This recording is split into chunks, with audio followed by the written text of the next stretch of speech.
হুম। শিয়ালের গর্ত মতো যে ছিল না, হ্যাঁ, বহুত শিয়াল মারা গেছে। ও নদীর পাড়েও তো থাকতে পারে।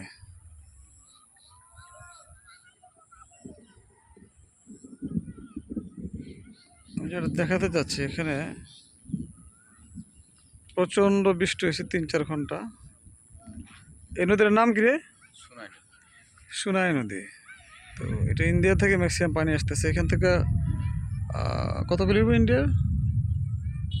17 কিলো। না না, তো 7 থেকে 8 কিলোমিটার বা তার কম বেশি হবে ইন্ডিয়া থেকে পানিটা আসতেছে।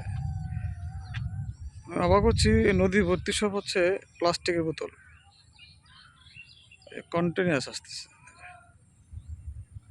প্লাস্টিকের বোতল, পানির বোতল, আমাদের ড্রিঙ্কসের বোতল।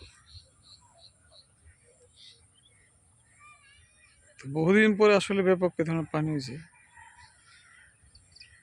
3-4 ঘন্টা বৃষ্টির পরে।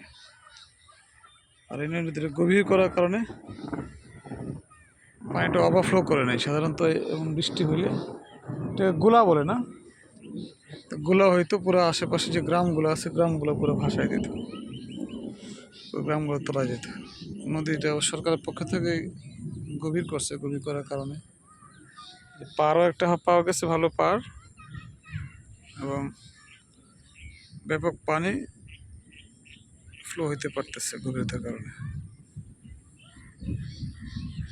10টা থেকে মোটামুটি 3:30 পর্যন্ত কন্টিনিউয়াস বৃষ্টি হয়েছে। ও মাই গড, তো অন্য 5-6 ঘন্টা হয়েছে